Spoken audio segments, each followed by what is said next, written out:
this guy right here. And he claims that he made $1 million from the Jupiter airdrop today. For free, right? And he makes this video that's basically explaining how he did it and how you could do it with the next 3 rounds. There will be 3 more rounds. The first round was today. I believe they're going to do 1 round every year. So the next one will be same time in 2025, then 2026, 2027. I remember every round is a year, but maybe they changed the timetable. But basically, he was saying, to sum up, he had a routine every day. He would do like certain things, and basically he would try to utilize Jupiter as much as possible and try to trade as much as possible. Like quite literally, you could go there. I mean, you're going to pay for fees, but you could literally just swap between 2 tokens nonstop all day long, right? And just generate a lot of fake transactions. You could, but again, there's fees involved. But on Solana, fees are low. But you could literally do like, let's say, Sol to Jupiter, and then Jupiter back to Sol, and then back to Jupiter, back to Sol, back to Jupiter. You could literally do that like 1,000 times a day, just to kind of game the system. But again, how long you could do it for, I don't know. But basically, that's what this guy is saying. You know, you got to use it a lot. And he was doing it religiously for a long period of time. That's how you made $1 million. I mean, it just goes to show you what other asset class gives you the ability to do this, right? To be able to have someone just utilize a system and become a millionaire by doing so, really, without putting much money into it. I mean, it's just absolutely amazing. Really, really amazing. Jupiter is a DEX aggregator. It's a DeFi project within Solana. Very hyped up because they've been talking about doing an airdrop for quite a long time. Phase 1 of 4 parts. That happened today. And this morning when it happened, I was checking it out, right? Overall, the market cap stabilized around 800 something. It's 866 million right now. It did fall from when it first debuted, but it's settled. Still pretty good debut at around $900 million, right? And all you had to do was use Jupiter. That's it. All the memes that's going on right now and all the trading, had you just used Jupiter and made a lot of trades, a lot of transactions, used it, you would have got some airdrop. You have to claim it, yes, but you would have claimed a ton.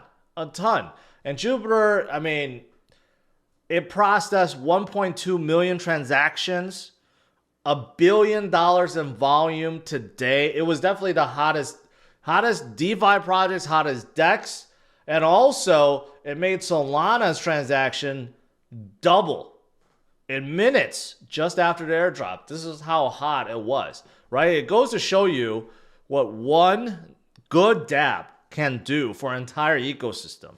That's why sometimes memes has the same results, because they are people driver, right? This right now, airdrop is a people driver. It's a new thing that's getting a lot of attention. Before there were airdrops, but now a lot of projects are starting to realize, well, you know what? We could use airdrop to incentivize people in their usage, right? And then reward them for their usage.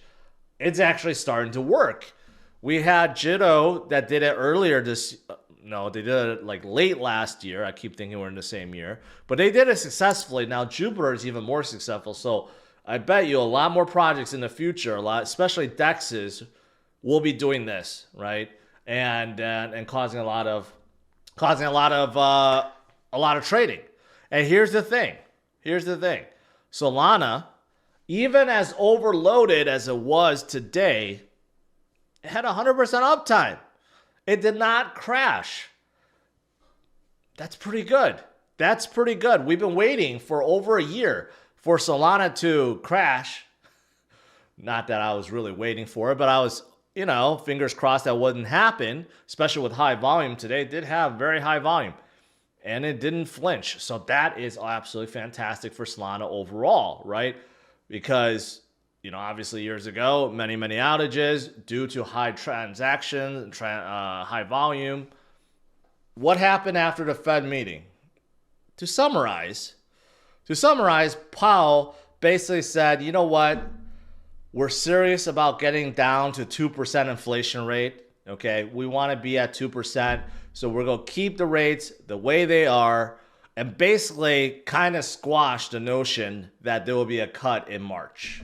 Okay, basically, I don't know where the rumor came from, but like supposedly, you know, there's rumors that he was thinking about doing a cut in March. And he basically squashed that, saying, I don't think it's going to happen. It's just too soon, right? And that's to be expected. March is just too soon. It's probably going to be sometime in the summer, June or July. That's when he will do it, right? But that's basically all he said. And of course, he always puts on that hawkish tone. And he can never come off dovish. He always wants to sound very serious, which is fine. In this position, you got to do that, right? But you know what? I saw this. This is pretty damning. Remember last year, we had several big banks collapse, right? And Daddy Powell had to loan them a lot of money that he didn't have. So Fed's balance sheet went into negative even more. But, you know, the bank that acquired Signature Bank, they fell 40% today because they had pretty bad earnings. So the irony of that is the bank that bought the bad bank could be going under themselves. So what is Powell going to do? Is he going to bail them out with more emergency loans? Or is someone else like JP Morgan going to come in and buy them up? I don't know, but goes to show you banks are not as solid as you may think. A lot of banks, you know, they're struggling too. They're struggling too. And that's the whole point of crypto, to one day replace banks. So we don't have to rely on this archaic system that really just takes your money and leverages it 10x, because that's all they're doing. You know, the point of banks is to give out loans, right? And how they do that is by taking your money and they borrow 10 times against that, and then they loan it out. It is fractional banking, and that's what they do. That's how they stay in business, but they're very, very highly leveraged.